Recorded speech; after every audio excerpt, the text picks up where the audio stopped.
Shalom Lekulam, sejam bem-vindos mais uma vez.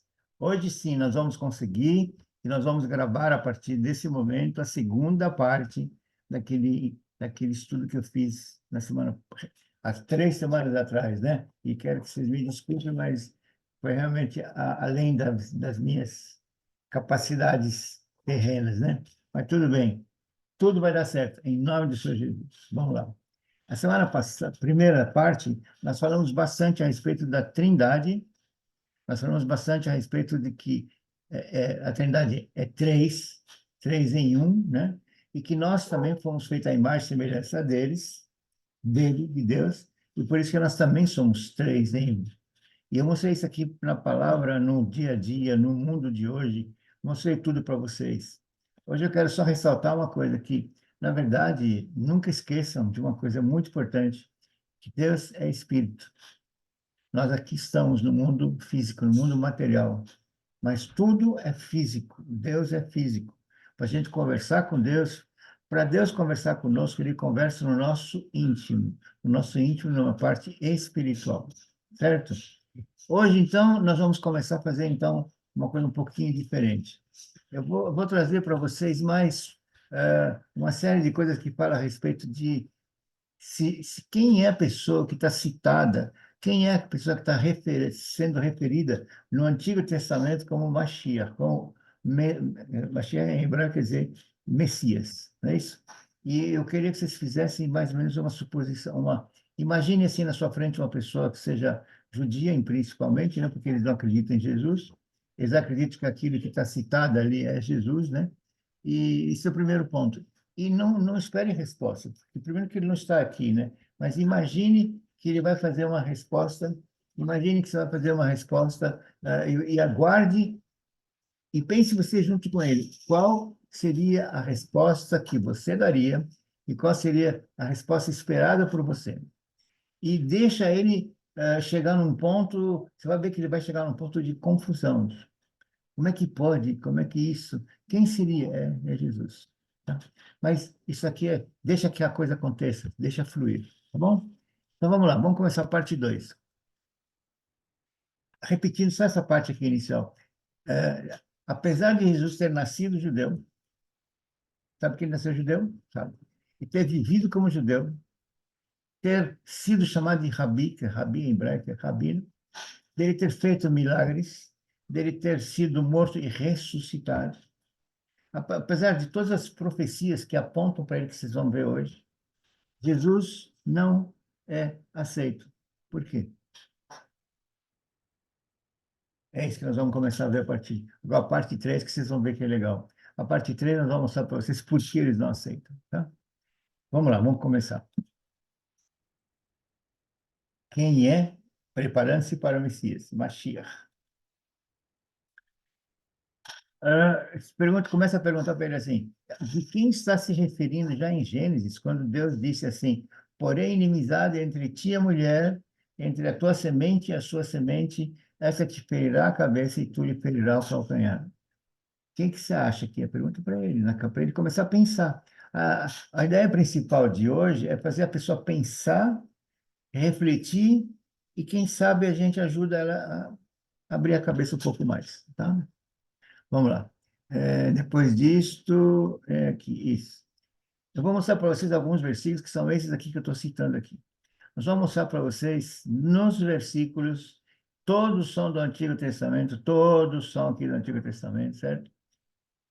Nasceria de uma virgem. Ele seria o próprio Deus. Ah, mas está escrito isso aqui no Antigo Testamento? Na Isaías 9:1-7. Se você copiar essa tela, depois você pode verificar sozinho na tua casa. Se bem que eu trouxe aqui todos os versículos. Nasceria em Belém, Bethlehem, a casa do pão, receberia o Espírito de Deus. Dentro de nós, bom, deixa essa parte para a gente falar outro dia. Realizaria milagres. Ele falaria por parábolas. Ele viria montado num jumentinho, num jumento, num jumentinho. Seria desprezado pelos seus. Seria açoitado. Seria crucificado. ele se sentiria abandonado por Deus. Lama sabachthani. Entregaria seu espírito a Deus. Ressuscitaria, venceria a morte. Ele era liberto do túmulo. Esse início nós vamos falar hoje. Vamos começar então. Aqui está o versículo, não vou ler o versículo, mas vocês estão vendo aqui, está escrito. Ele nasceria de uma virgem. Portanto, o Senhor mesmo nos dará um sinal, vos dará um sinal, a nós, né? Eis que a virgem conceberá e dará à luz a um filho, e lhe chamará Emanuel. Em hebraico é Emmanuel. Imanu quer dizer conosco, El quer dizer Elohim, Deus. Então, Deus conosco. Seria o próprio Deus. Vocês chegaram a perguntar se é si próprio agora, né? Porque o menino nos nasceu, um filho se nos deu. O principado está sobre seus ombros, e o seu nome será maravilhoso, conselheiro, Deus forte, vou repetir, Deus forte, Pai da eternidade, príncipe da paz. Deus forte, gente. É, e um dos argumentos judaicos, vou aproveitar aqui só esse instante, eles falam que, de acordo com aquela reza que eles falam, Shema Israel, Adonai, Eloheinu, Adonai Echad, né? É, isso aqui está escrito em Isaías, certo? Então, não pode. Isso aqui está em Isaías, certo? Então, por que está escrito aqui? Porque o menino nos nasceu, etc. E o nome seria Deus. Eles falam assim, como está escrito que Deus é um, como é que Jesus pode se falar que Deus só é um? E aqui está chamando bem claramente em Isaías. Porque, vou repetir, porque o menino nos nasceu, um filho se nos deu, o principado está sobre seus ombros, e o seu nome será maravilhoso. Conselheiro, Deus forte, Pai de tudo, Pai da eternidade, de tudo, até o final, princípio da paz. Mais um. Nasceria em Belém, e tu, Belém Efrata, pequeno demais para figurar como grupo de milhares de Judá. De ti me sairá o que há de reinar em Israel, e cujas origens são desde os dias da eternidade.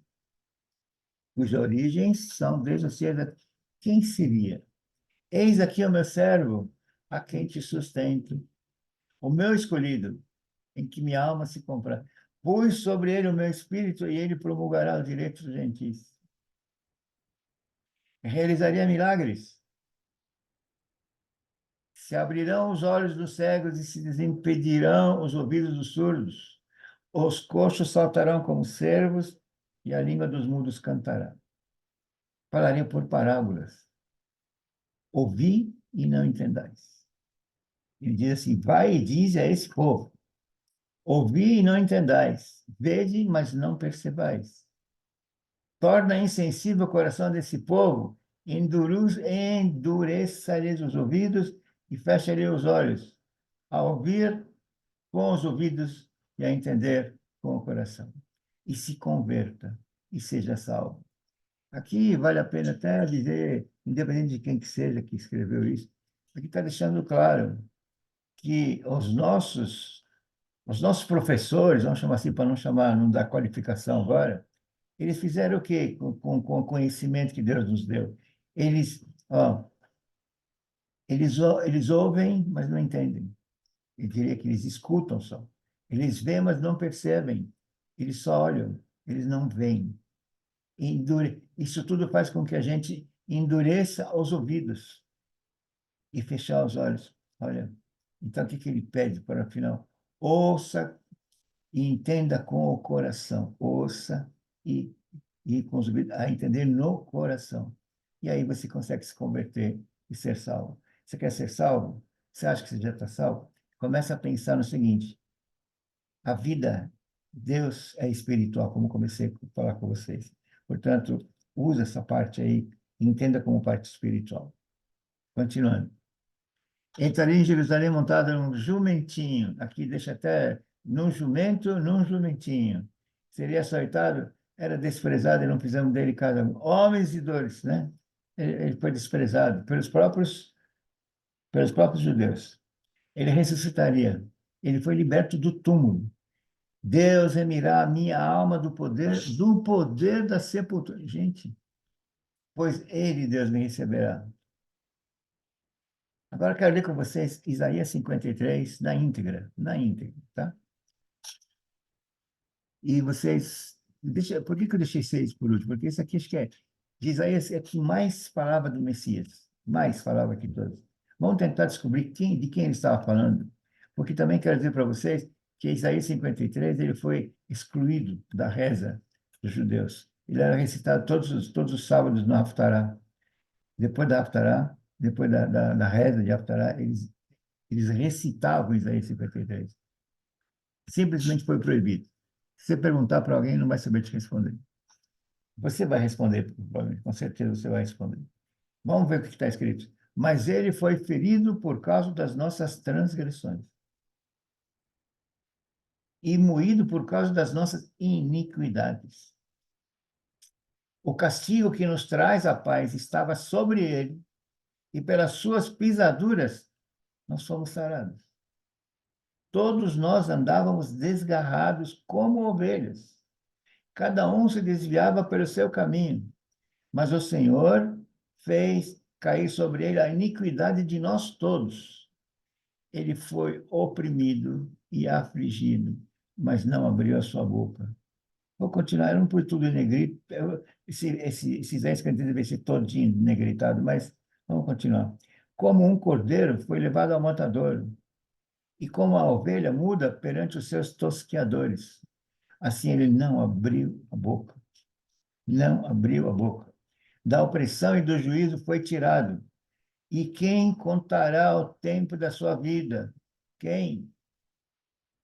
Porquanto foi cortado da terra dos viventes, e pela transgressão do meu povo ele foi atingido. E com isso você vai deixar a pessoa refletir, refletir, refletir. E você também reflita, lê de novo. Vale a pena você ler isso várias vezes. Leva para todo mundo que você conhece, mostra para eles. E quem sabe a gente vai ajudar ao Senhor Jesus a que ele seja reconhecido pelo seu povo, para que ele seja reconhecido e que seu povo venha a ser salvo por entender de que ele é o caminho, a verdade, ele é a vida, a vida. Ele é a luz que ilumina a todos nós. É isso que eu queria falar com vocês. Quero terminar hoje com o brachá. Feche seus olhos para o amor no coração. Yevarechecha Adonai v'yishmerecha. Yair Adonai panav elecha bechuneika. Issa Adonai panav elecha. Ve'asem lecha shalom, shalom, shalom ubracha. Beshem Yeshua Mashiach. Amém e amém. Obrigado. E repassa isso para todo mundo que você conhece. Obrigado. Deus te abençoe.